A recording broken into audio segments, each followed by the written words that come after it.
Welcome back to the Mad Genius Thesis, the show where we dig into this crazy relationship between creativity and mental illness.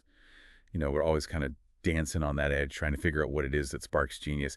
And today, we're diving deep into, I think, one of the most thought-provoking and, yeah, let's be honest, controversial critics of our time. Absolutely. We got Camille Paglia and her groundbreaking work, Sexual Persona. Have you read this one? Oh yeah, I have definitely spent some time with Sexual Personae. I mean, Paglia, she doesn't hold back. She just dives right into the deep end. Yeah. Right from the start. And Right. she opens the book with this anecdote about the Roman Emperor Commodus, Yeah. who, according to her, reportedly enjoyed imitating the screams of, well, a young woman in a very particular situation, I'll just say. Yeah, You can find that little tidbit on page 34. it's definitely not your typical art history book, that's for sure. No, not at all. But that's Paglia for you. That's Pag. It's just straight to the point. No messing around. Straight to the jugular. So what's the point of this gruesome little story? Why start there? What's she trying to tell us?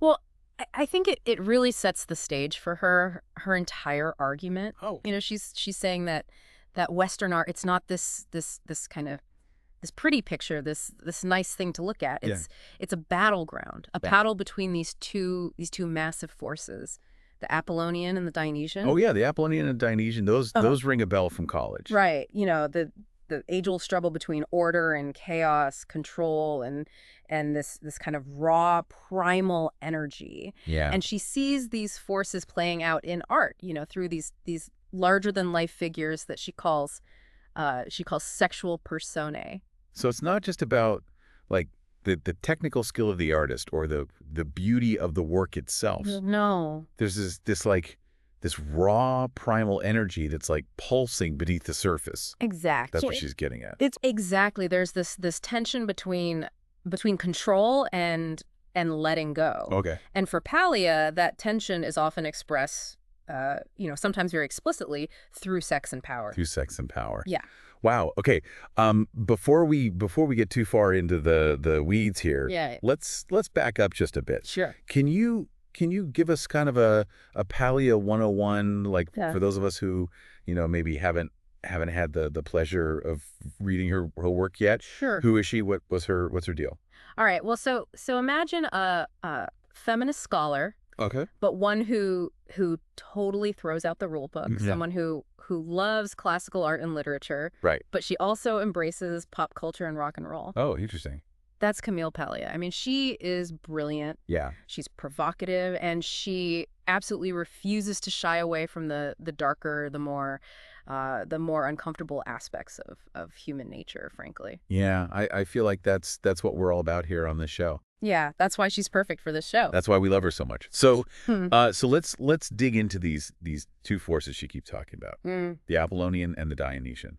Like I said, I vaguely remember these from college philosophy, but I think I could use a little refresher. Yeah. Okay. So think about it this way: the Apollonian, it's all about order, structure, reason. Okay. It's about creating boundaries, imposing form on chaos. Yeah. Like a sculptor chiseling away at a block of marble. Oh, I see. To reveal this perfect figure within. Okay. It's often associated with masculinity. Okay. With the drive to control and dominate. So it's very like straight lines, clean surfaces, like that kind of a vibe. Absolutely. Okay, got it. Yeah, very much so. So where does the Dionysian fit in? Like how do they work together? Well, the Dionysian is the opposite. It's about wildness, instinct, passion. Okay. It's the raw, untamed energy of nature itself. Okay. Think of a raging storm. Oh, okay. A volcanic eruption. That feeling of being completely swept away by emotion, no control. So like, if the Apollonian is trying to, I don't know, build a sandcastle or something, the Dionysian is the tide coming in to just wash it all away. That's a perfect analogy. I like that. And for Paglia, this tension between the two, that is at the heart of Western art. A push and pull, yeah. Yeah. That makes sense. It's what gives it its energy. Yeah. Its vitality, its power to move us. Okay, so she's saying that without that tension, art would be kind of, I don't know, lifeless, boring. Yeah, actually. Okay, and she uses this really interesting example from Greek mythology, right? With Apollo and Dionysus themselves. Yeah, Apollo and Dionysus, perfect example. Right. So you have Apollo, Yeah. god of light, music, and poetry. Very Apollonian. Very Apollonian, all about reason, harmony, perfection. And then you have Dionysus, Oh. god of wine, ecstasy, and, well, let's just say he liked to party. Yeah, I think I see where this is going. Yeah. So they would probably make terrible roommates. Terrible roommates. But yeah, I get it. Yeah, you see the tension there. This constant push and pull. One's all about control, the other's about letting go. Yeah. And Paglia sees that same dynamic in artists throughout history, you know? Like take Botticelli, for example. Botticelli, yeah. His paintings, they're full of these beautiful, graceful figures. Yeah. But there's also this rigidity, a formality to them. It's almost like he's trying to contain and control the feminine through his art. It's like those beautiful but slightly creepy Renaissance portraits where everybody looks so posed and perfect and you can't really get a sense of who they really are. It's all very, very surface level. It's very much an Apollonian attempt to impose order on this unruly force of nature, which is the feminine, the Chthonian, as Paglia calls it. Right. Okay. So we've got these two opposing forces. Like this battle between order and chaos playing out in Western art. Yeah. But how does this all connect to the whole mad genius idea? Like, what's the link there? Well, what if we think of mental illness as a kind of disruption of that Apollonian order? Yeah. Like a crack in this carefully constructed facade of rationality. So maybe what we call madness is actually it's just a surge of that Dionysian energy kind of breaking through the surface. It's that raw, unfiltered energy breaking through and disrupting those nice, neat Apollonian boundaries. And maybe that's what gives these mad geniuses their unique vision, their ability to create things that are so different and groundbreaking. Exactly, yeah. They're able to tap into that raw, unfiltered energy in a way that most of us can't or won't. Yeah, that's fascinating. Yeah. So this is where it gets really interesting for me because Paglia also talks about this idea of the Western eye and this obsession with visual power. Yeah. How does that fit into all of this? So she argues that Western culture is deeply visual. We're obsessed with images and the power that they hold. Yeah. And she links this to our whole concept of hierarchy, power dynamics, and those sexual persona that we talked about before. So it's not just about looking at art; it's about using it to project power. Exactly. To control how other people see the world. Exactly. Yeah. It's about using those images to shape perception, to influence. I've been thinking about like those giant statues of Egyptian pharaohs. Yes. Those weren't just portraits, right? They were projections of divine power. Absolutely meant to awe and intimidate. Yeah. And Paglia, she even argues that something like the evolution of armor. Yeah. Interesting. From basic protection to these incredibly elaborate art forms that reflects this Western obsession with image and control. It's like we're trying to control not just nature, but also other people. Absolutely. Through images, through art. Yeah, it can be used to project power, to shape how others see us. Wow. So that makes you think about how visual imagery influences our whole understanding of mental health, right? Absolutely. Like the stereotypes that we associate with mental illness. Right. A lot of those come from visuals, from how we see those who are labeled as mentally ill portrayed in art, in media. Exactly. And those images can be incredibly powerful, for better or for worse. For better or for worse. They can really shape how we understand these complex issues. Okay, I think we're ready to kind of dive into some even deeper waters here. Right. Paglia, as we've said, she does not shy away from controversial topics. No. And one of the most provocative, I think, is this idea that sex and violence are deeply intertwined. Yeah. Both in nature and in art. Absolutely. And I just want to say up front, we're here to explore Paglia's ideas, not to endorse any specific view on violence. Right. But her argument is that you can't separate sex from power. Right. And that power is inherently aggressive. It's about dominance. It's about submission. It's about control. It's about the struggle for control. Exactly. So when we see violence in art, it's not necessarily gratuitous. Right. It could be reflecting those like primal power struggles that are always there, simmering beneath the surface. Exactly. And she even argues that rape, while abhorrent in real life, of course, can be a powerful theme in art, reflecting those fundamental tensions between genders. I see. It's about the violation of boundaries, the assertion of power over another person's body. And she uses Greek tragedy as an example of this, right? Yes, exactly. Like the Oresteia. Yeah, the Oresteia, it's full of revenge and murder, and this clash between the old and the new order, right? With these incredibly powerful female figures like Clytemnestra at the center of it all. It definitely makes you think about how art can help us confront those uncomfortable truths about ourselves and about society. Absolutely. It's not always about pretty pictures and happy endings. No, it's about facing the darkness, not turning away from it. And that, I think, is what makes Paglia so important. Even if she makes us squirm a little bit. Yeah, even if it's uncomfortable. It forces us to really think about these difficult questions about human nature. Yeah, and that's what great art should do, I think. Absolutely. It should make us think. It should make us feel. It should make us question our assumptions. Okay, so we've talked about the Apollonian and the Dionysian.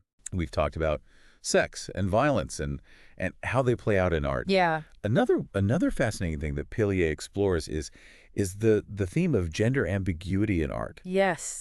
This kind of blurring of the lines between masculine and feminine. Absolutely. That's a key theme for her.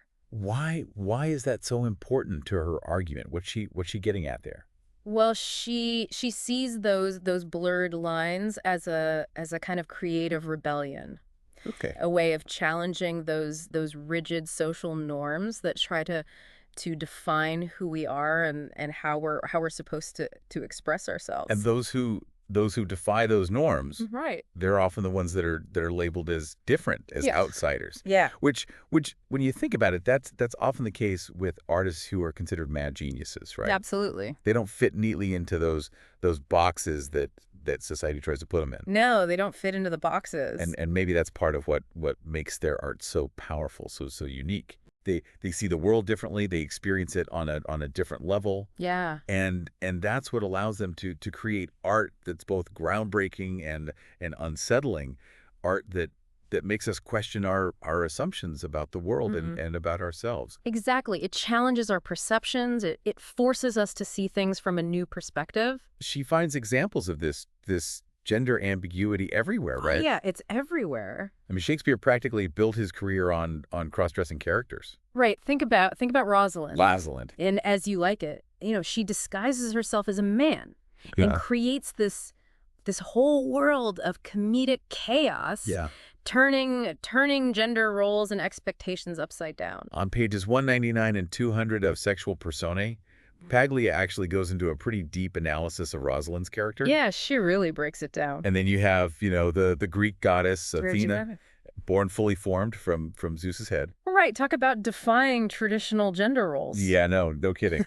The ultimate embodiment of both masculine and feminine power. Yeah, it's like she's transcending those categories altogether. Yeah, she's beyond categories. And it makes you wonder, does pushing those boundaries, even in one's own identity, does that contribute to artistic innovation? Absolutely. Is that part of what makes a mad genius? I think so. I think it's about that willingness to question everything. To not be afraid to be different. Exactly. To embrace those parts of ourselves that society might try to suppress. Yeah, and to express those parts of ourselves through our art. Exactly. So we've talked a lot about the Apollonian and the Dionysian. Yeah.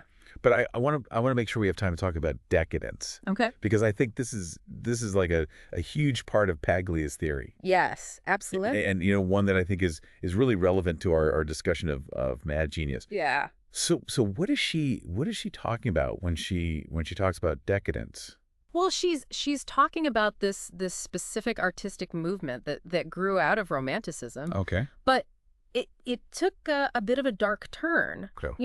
It's all about this obsession with beauty, okay, with artificiality, and with those darker impulses of human nature that we were talking about before. So the Romantics, they started out all about embracing nature, Right. Emotion, individual expression, Right. But then it all went a bit Gothic. It went a bit Gothic, yeah. A bit dark. Yeah, it's like Romanticism gone bad. Romanticism gone bad. Yeah. In a way, it's like the dark side of Romanticism. The underbelly. The underbelly, yeah, exactly. Yeah, and you see this shift, especially in like late 19th century literature. Yeah. Right. There's a lot of really good examples there. Yeah, absolutely. She uses the example of George Carl Huysman's novel A Rebore. Yeah, A Rebore. Which she discusses on pages 431 and 432 of Sexual Personae, if you're following along at home. Right, and this is the one with the reclusive aesthete. Yeah. Who tries to create this world of pure art. Yeah, he's like a super refined, super sensitive guy who just can't deal with the ugliness of the real world. He can't deal with. So he tries to shut it out completely. Yeah, he wants to create this artificial paradise. Yeah. Of beauty and sensation. But it doesn't go so well. It doesn't go so well. I mean, you can't just shut out the world like that. Right. Nature has a way of finding you. Nature always wins in the end. Yeah, he gets sick. He's disgusted by his own senses. Yeah. And in the end, he's forced back into the real world. It's like a cautionary tale, right? Yes, absolutely. About the dangers of trying to escape those messy realities of human existence. Yeah, you can't just shut it all out. The good, the bad, the ugly, it's all part of the package. It's all part of the package. And wasn't Oscar Wilde kind of exploring similar themes? Oh, absolutely. In his work? Yeah, The Picture of Dorian Gray. Yeah. Classic. Yeah, Paglia talks about that on pages 527 and 528 of Sexual Personae. Yeah, she has a great analysis of that. It's all about beauty and pleasure. Right. And the consequences of defying those natural laws. And the consequences can be pretty dire. Yeah, you don't want to mess with those natural forces, right? You don't mess with Mother Nature. So it seems like decadence is this double-edged sword. Yeah, it's a paradox. On the one hand, it's about pushing boundaries, exploring the dark side of human nature, right. Creating art that's both beautiful and disturbing. Yeah, it's transgressive. Transgressive, yeah. It's pushing the limits of what's acceptable. But on the other hand, there's this sense of danger. Yeah. Of pushing things too far, of losing yourself in the process. And that's the risk, right? Yeah. You're playing with fire. So is decadence a sign of artistic decline? Like is it a movement that's kind of going off the rails? It's a good question. Or is it just a necessary evolution of artistic exploration? Yeah, I mean, it's hard to say, right? To say. Is it a step forward or is it a step back? Yeah, is it progress or is it decay? I think that's a question that every individual has to answer for themselves. Yeah, I think that's a good place to leave it for now. Okay. We've covered a lot of ground today talking about Paglia and her ideas about sex, power, and art. We've just scratched the surface. But there's still so much more to explore. Oh, yeah. And I'm really excited to dig in even deeper in our next episode. Me too. I can't wait. It's fascinating how Paglia connects these big ideas about art and culture to the very personal experiences of individual artists. Yeah. Especially those who have, been labeled as mad geniuses. Right. It's not just about theory for her. It's about how these ideas actually play out in real lives. Yeah. In the messy, complicated world of creative expression. Exactly. And she doesn't shy away from the messier aspects of those lives either. No, she definitely does not. She dives right into those taboo subjects that often surround these artists. Yeah, she's fearless. Yeah. We were talking about decadence before the break, Yeah. and how it kind of pushes the boundaries of what's considered acceptable. Yeah, those decadent artists, they weren't afraid to go there, No, they were not. to explore the dark side, to challenge those social norms. And Paglia also explores a lot of other forms of transgression, right? Oh yeah, like gender ambiguity. gender ambiguity, yeah, that blurring of the lines between masculine and feminine. Right, and she sees those blurred lines as a kind of creative rebellion. Exactly. A way of challenging those rigid social norms. Yeah. That try to define who we are and how we're supposed to express ourselves. Right, those boxes that society tries to put us in. And those who defy those norms. Yeah. Those are often the ones who are labeled as different, as outsiders. Right, the ones who don't fit in. Which if we think about it, Yeah. that's often the case with artists who are considered mad geniuses, right? Absolutely. They don't fit neatly into those boxes. Yeah, they're always pushing the boundaries, challenging expectations. And maybe that's part of what makes their art so powerful.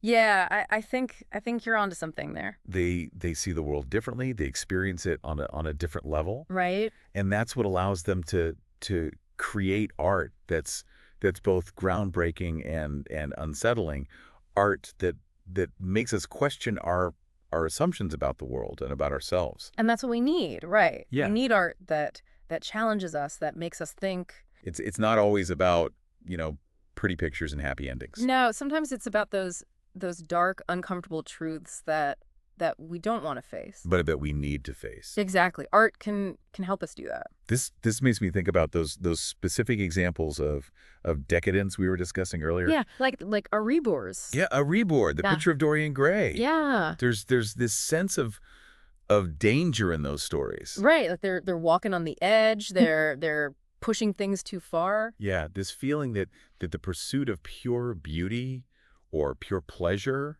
can lead to some pretty dark places. Yeah, a slippery slope. So is that part of the appeal of decadence? I think so. That it allows us to explore those forbidden zones. Yeah. To experience those dark and dangerous emotions in a safe, controlled way. Like a roller coaster, right? Yeah. It's scary, it's exciting. But you're going to get off safely at the end. Yeah. Exactly. It's a controlled experience. Yeah. But it gives you a taste of that danger, of that darkness. Which makes me wonder, is that part of what draws us to the mad genius? It's a good question. That they're willing to go to those dark places. Yeah. To explore those forbidden zones that most of us are too afraid to even acknowledge. They're the ones who are brave enough, or maybe crazy enough, to go there. Right, and to bring back what they find and share it with us through their art. And we're both drawn to it and repelled by it. Yeah, it's like a car crash. You don't want to look, but you can't help yourself. Exactly. There's something about that darkness that fascinates us. Okay, so let's talk about some specific artists and writers. Okay, good idea. Who Paglia sees as embodying this mad genius archetype. Right. You mentioned Nero earlier. Yeah, Nero. He's a fascinating case study. Oh yeah, Nero's a great example. Because he was both a powerful ruler, right, and a deeply troubled individual. A complicated figure, to say the least. Yeah, I mean, he was known for his cruelty, his extravagance, and his obsession with art and performance. And wasn't he rumored to have set fire to Rome so he could rebuild it in his own image? Yeah, that's one of the many stories. One of the many stories that have circulated about him over the centuries. And it's a perfect example of how his image has become intertwined with both artistic brilliance and madness. That's a good way to put it. Yeah. And Paglia argues that Nero's fascination with blurring the lines between masculinity and femininity, right, particularly his interest in transvestism, was actually a reflection of his deep-seated psychological anxiety. She sees it as a way of trying to escape the constraints of his own identity, to explore those forbidden realms of experience that were denied to him as a powerful Roman emperor. It's like he was trying to break free from those rigid social norms, right, that dictated how a man, especially an emperor, was supposed to behave. Exactly. He was trying to push the boundaries. And maybe that's part of what made him such a compelling figure, both in his own time Yeah. and in the centuries since. Yeah, he's still fascinating us. It's fascinating how those seemingly personal, Yeah. even private aspects of an artist's life Right. can become so deeply intertwined with their creative output. Absolutely. It's like you can't separate the art from the artist. It's all part of the same tapestry. Yeah. And it makes you wonder, are those transgressions, Right. those explorations of the forbidden, Yeah, those dark impulses. are they a necessary part of the creative process? It's a good question, a big question. Is it possible to create truly groundbreaking art without pushing those boundaries? Right. Without risking those social and personal consequences? Do you have to suffer for your art? That's a question for the ages. Yeah. Let's talk about another figure who embodies this idea of the mad genius. The Marquis de Sade. Oh, the Marquis de Sade. He's certainly not for the faint of heart. No, he's not. But his writings. Yeah. I mean, they're full of violence, of sexual deviance. Yeah, he went of a profound rejection of traditional morality. Yeah, he was not afraid to challenge the status quo. And for good reason. I mean, he spent a good portion of his life in prison. Right. For his controversial views and He actions. paid the price for his art. But Paglia argues that Sade's work, Yeah. for all its darkness Yeah. and transgression, Right. is actually deeply rooted in Enlightenment ideas of rationality and logic. Oh, that's interesting. Which seems kind of ironic, Yeah. considering he's most famous for his depictions of extreme cruelty Right. and Yeah. sexual depravity. Yeah. It's a strange juxtaposition. But she points out that Sade's libertines, Right. for all their transgressions, they're incredibly organized, Oh, really? methodical, even systematic in their pursuit of pleasure. Huh. Okay. It's like they're applying those principles of reason and logic to the most irrational Yeah. and taboo Right. aspects of human A nature. scientific experiment. Yeah, it's like they're conducting this grand experiment. Right. Trying to figure out the limits of human desire and morality. And for Paglia, Sade's work, Yeah. it's a reminder that those darker impulses, those desires that we often try to repress, Right. they're just as much a part of the human experience as those more noble aspirations. Yeah. We're complex creatures. We're not all sunshine and rainbows. No, we've got our shadows too. And maybe that's what makes art so powerful. Right. Its ability to explore those forbidden zones. Yeah. To shine a light on those dark corners. To confront those taboos. Right. The things that we don't want to talk about. That we often try to pretend don't exist. But they're there. It's a reminder that we're all complex, Yeah. contradictory creatures. Right. Capable of both great good and great evil. Let's talk about another figure who Paglia sees as embodying this link between creativity and mental illness. The poet and visionary, William Blake. William Blake, yeah, he was a fascinating guy. I mean, he was so far ahead of his time. Yeah. In terms of his artistic vision. Right. And his explorations of consciousness. Yeah, he was a true visionary. He was a mystic, a poet, an artist who saw visions. Right. and claimed to communicate with angels. Yeah, he was definitely in touch with something beyond the ordinary. And his work, Yeah. it's full of these incredibly powerful, sometimes disturbing images. Right. That reflect his unique perspective on the world. Right. Like he was seeing things that the rest of us couldn't. And Paglia argues that Blake's work, Yeah. with its emphasis on imagination, spirituality, and the power of the individual, Right. is actually a reaction against those Enlightenment ideals of rationality and order. Oh, that's interesting. She sees him as a kind of romantic rebel, Yeah. a figure who's trying to reclaim those aspects of human experience that were being suppressed by the dominant culture. Right. The intuition, the emotion, the spiritual connection. That went beyond the purely rational. Yeah, he was trying to connect with something deeper. And his art with its strange, dreamlike imagery and its often challenging themes. Right. It's not always easy to It understand. has a reflection of that inner struggle. It's like he's trying to express the inexpressible. And Paglia argues that Blake's mental and emotional instability, his his visions, Right. his eccentricities. Yeah, all the things that made him different. Were actually a key part of his creative process. Like they were essential to his genius. It's like he was tapping into a different level of reality. Yeah, a realm of symbols and archetypes. That most people are completely unaware of. He was seeing things that we couldn't see. Which if we think about it is often what we see in artists who are labeled as mad geniuses. Yeah, they seem to have access to a different way of seeing and experiencing the world. Yeah. And that's what allows them to create art that is both groundbreaking and unsettling. It's a reminder that creativity isn't always neat and tidy. No, it can be messy, it can be chaotic. And that sometimes the most powerful art comes from those who are willing to push the boundaries. Yeah, to take risks. To explore the shadows. Right. Even if it means risking their own sanity in the process. It's a dangerous game. Speaking of pushing boundaries, let's talk about another figure who Paglia sees as embodying this link between creativity and transgression. The romantic poet Lord Byron.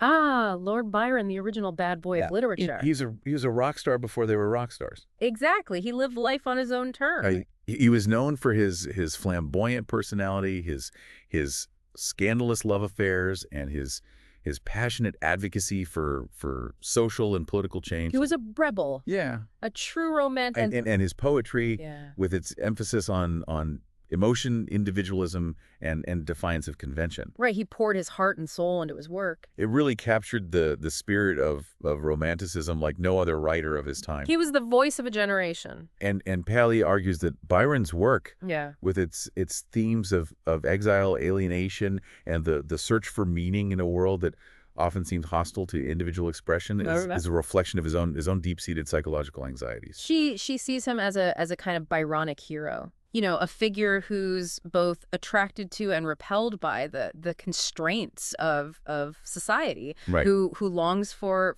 freedom and self-expression, Yeah. but is also haunted by his own inner demons. It's like he's torn between these two opposing forces. Yeah, he's a walking contradiction, a Yeah. bundle of contradictions. And his life with its excesses, its scandals, and its ultimate self-destruction. Right, he burned bright and fast. It's almost like a tragic performance of those themes. Like he was living out his own poetry. Yeah, it's a reminder that the creative impulse can be both a blessing and a curse. Yeah, it can be a double-edged sword. And that sometimes the very qualities that make an artist brilliant can also lead to their downfall. It's a delicate balance. Let's talk about one more figure Okay. before we wrap up this part of our discussion. The American novelist and short story writer Edgar Allan Poe. Edgar Allan Poe, the master of the macabre. Yeah, he's a writer who really delved into the darkest recesses of the human psyche. He wasn't afraid of the dark. And created some of the most chilling and unforgettable stories in literature. Yeah, he's a master storyteller. His work is full of death, decay, madness, and the haunting presence of the supernatural. He had a real knack for tapping into our deepest fears. And Paglia argues that Poe's work, Yeah. with its emphasis on the irrational, the subconscious, and the power of dreams, Right, he was exploring the hidden depths of the human mind. is actually a continuation of those romantic themes of individualism, emotion, and the exploration of the self. Oh, that's interesting. She sees him as a kind of dark, romantic, Yeah. a writer who's fascinated by the hidden depths of the human mind, Right. and the ways in which those depths can manifest in both beauty and horror. It's that duality again, that tension between light and darkness. And his stories, with their claustrophobic atmospheres, Yeah. their unreliable narrators, Yeah, you never know who to trust in a Poe story. and their often shocking twists. He always keeps you guessing. Are a reflection of that fascination with the darker side of human nature. Yeah, he's showing us the monsters that lurk within us all. It's like he's taking those romantic ideals of individualism and self-expression and pushing them to their logical extreme. Yeah, to the breaking point. Exploring the dark side of those impulses and the ways in which they can lead to madness Yeah. and destruction. It's a dark and dangerous path. And for Paglia, Poe's work, Yeah. it's a reminder that the line between genius and madness can be incredibly thin. Yeah, it's a razor's edge. and that sometimes the most brilliant artists are those who are willing to walk that line, Right. to explore those forbidden zones of experience, even if it means risking their own sanity in the process. They're willing to pay the price for their art.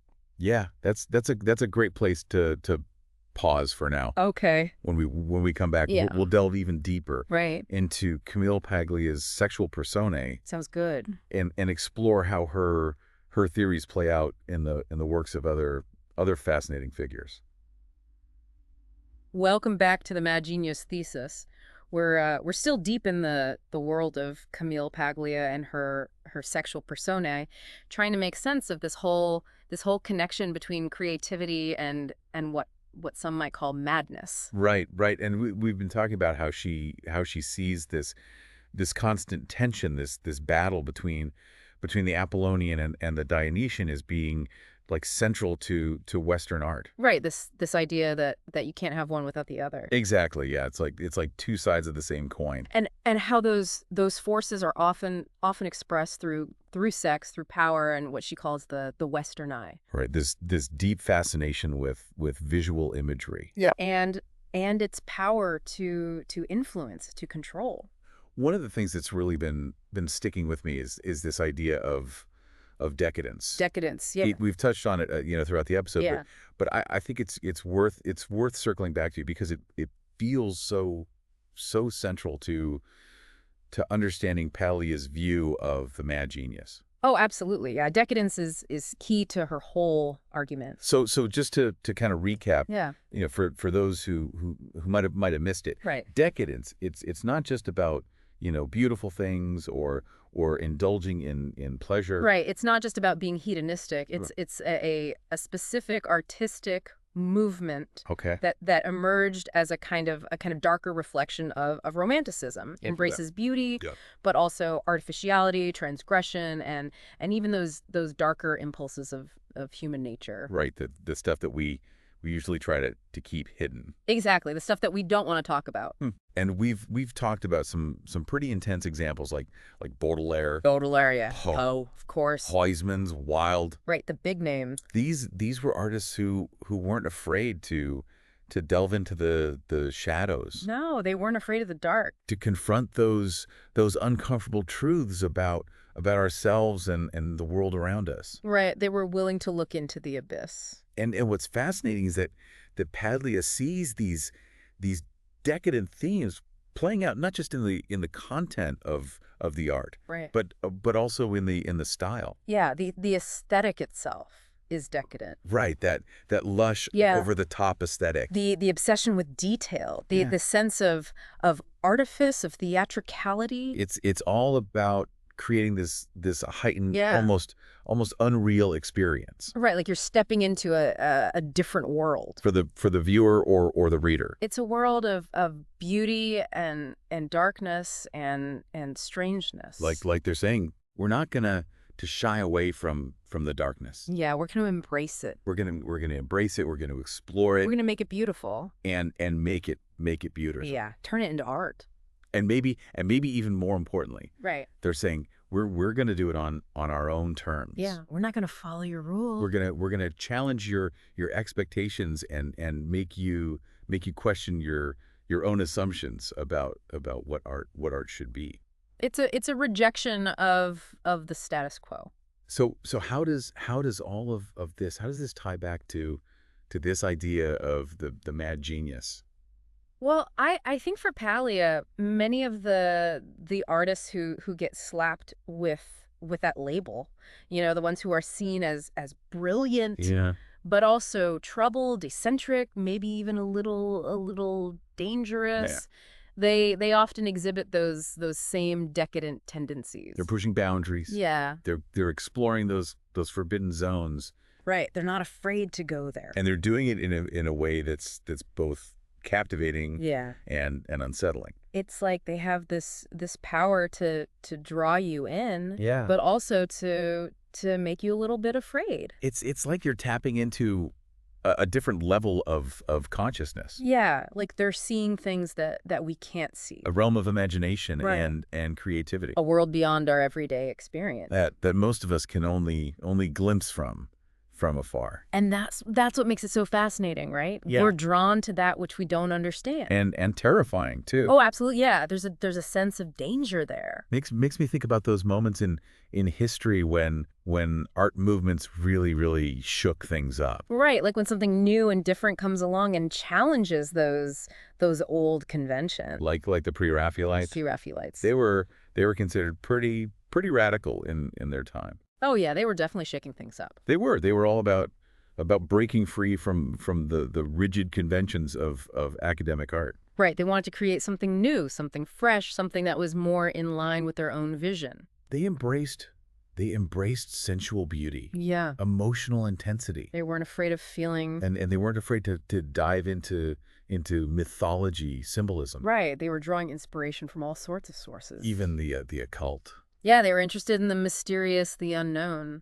And they were accused of being all style and no substance, right? Oh, yeah. That was a common criticism. Too focused on beauty for beauty's sake. Right, like they were just trying to shock people with their outrageous images. But Paglia argues that their focus on beauty wasn't superficial. No, it wasn't just about appearances. It was a way of exploring those deeper, more mysterious aspects of human experience. They were using beauty as a way to access something profound. She sees a clear connection between their artistic vision and their willingness to explore those taboo subjects that most Victorian artists wouldn't touch. Yeah, they weren't afraid of the forbidden. One figure she spends quite a bit of time on is Dante Gabriel Rossetti. Rossetti, yeah, he was a fascinating character. Who was obsessed with this idea of the femme fatale. A femme fatale, yeah, the dangerous woman. Rossetti was a poet. Right. A painter. A true Renaissance man. And a bit of a tortured soul. Yeah, he had his demons. His paintings often feature these beautiful, languid women. Right, very sensual. Who seem to embody both desire and death. It's like they're both alluring and dangerous at the same time. Like his famous painting Beata Beatrix. Beata Beatrix, yeah. Which depicts Dante's beloved Beatrice. Right. In this kind of trance-like state. Like she's lost in another world. Caught between life and death. On the threshold. It's hauntingly beautiful. Yeah. But there's also this underlying sense of unease. Right, like something's not quite right. Of danger. There's a darkness lurking beneath the surface. And that's what makes Rossetti so interesting. Right. He's not just painting pretty pictures. No, he's exploring something deeper. He's exploring those complex. Yeah, the complexities of human emotion. And often contradictory. Right, the things that we don't always want to admit to ourselves. Feelings we have about love, about beauty, death, and mortality. Yeah, big themes. He's not afraid to show us the dark side of desire. And that's what makes his work so powerful, so unsettling. Another pre-Raphaelite that Paglia discusses. Right, there were a lot of interesting figures in that movement. Is Edward Burne-Jones. Burne-Jones, yeah, he was a master of creating these evocative, almost hypnotic images. His paintings often have a very ethereal, otherworldly quality. Like looking into a dream. And like Rossetti, he was drawn to those themes of love, loss, and the search for meaning. Yeah, the big questions. But he often expressed them through these ancient myths. Right, he was drawing on those archetypal stories that have been passed down through the centuries. And legends? Myths and legends, yeah, the stories that we tell ourselves to try to make sense of the world. One painting that comes to mind is The Beguiling of Merlin. The Beguiling of Merlin, yeah, that's a great one. Which shows the legendary wizard being seduced and entrapped by the enchantress. Nimue, yeah, the femme fatale. It's such a powerful image. Yeah, it's really striking. And it speaks to those decadent themes we've been discussing. Right, the beauty, the transgression, the dangers of surrendering to desire. And for Paglia, it also taps into those deeper anxieties about female power. Female power, and the ways in which it can threaten the established order. Right. It's like she's saying that female power is this force to be reckoned with. It's not just about literal power. Yeah. It's about It's about the power of seduction. Yeah, of enchantment. Of those mysterious forces that can overwhelm even the most rational mind. Yeah, it's like magic. Speaking of female power, we can't talk about Paglia Right. and Mad Genius Right. without discussing Emily Dickinson. Emily Dickinson, yeah, the queen of darkness and isolation.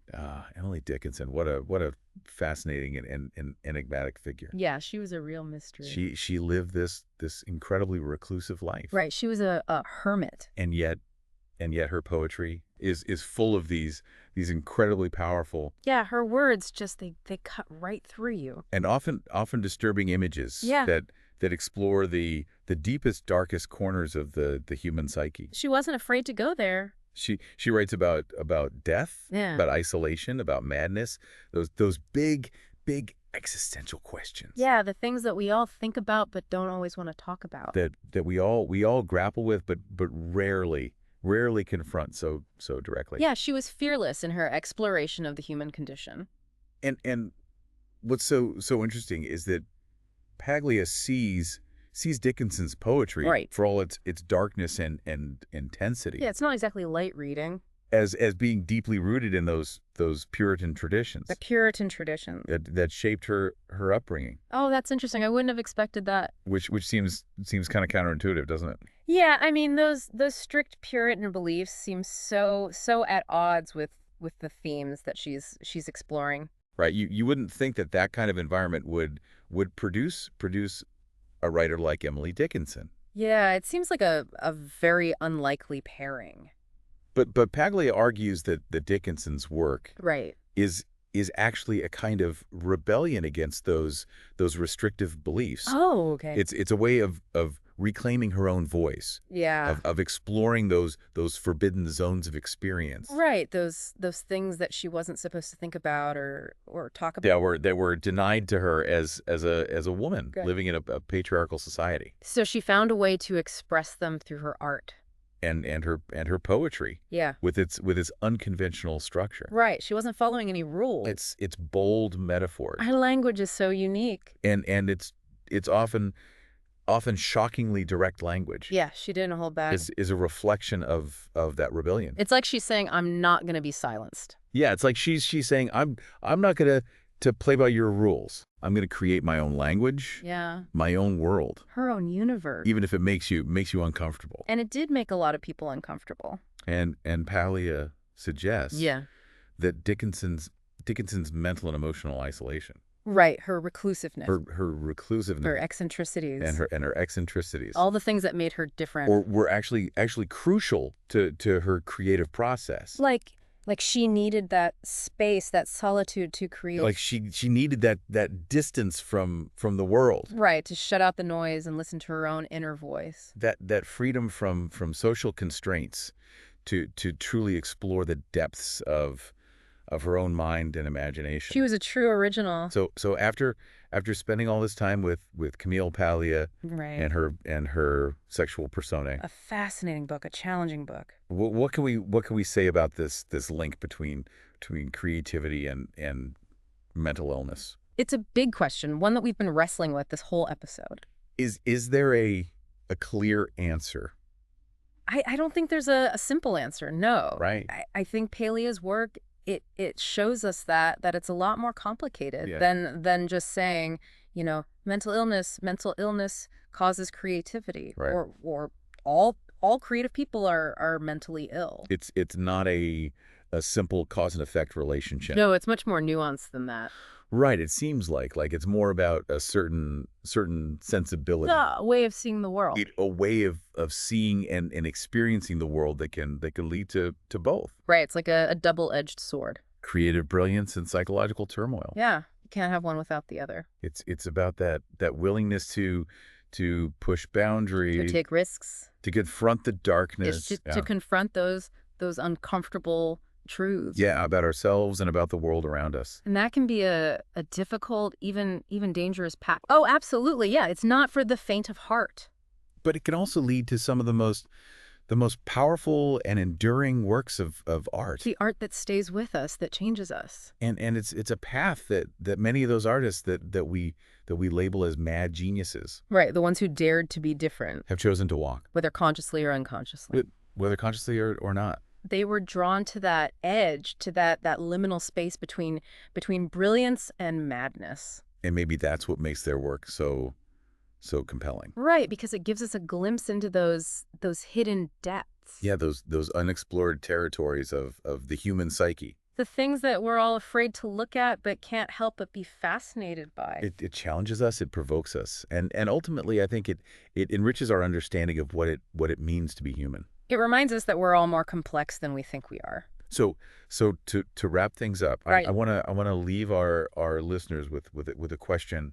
Okay, a question to ponder. That Paglia herself poses. Yeah, what's the big question? If art Yeah. is this battleground right. between order and chaos, the Apollonian and the Dionysian, does true genius lie in the ability to harness both? To walk that tightrope between brilliance and madness. To walk that tightrope between brilliance and madness. It's a question worth thinking about. It's a question worth pondering, and one that we can continue to explore as we engage with the art that challenges us, that pushes us outside our comfort zones and makes us confront those complexities of the human experience. Yeah, keep exploring, keep questioning, keep challenging yourself. We encourage all of you to continue exploring Camille Paglia's work. Yes, definitely read Sexual Personae. And form your own conclusions about this fascinating, complex subject. It's a journey worth taking. Until next time,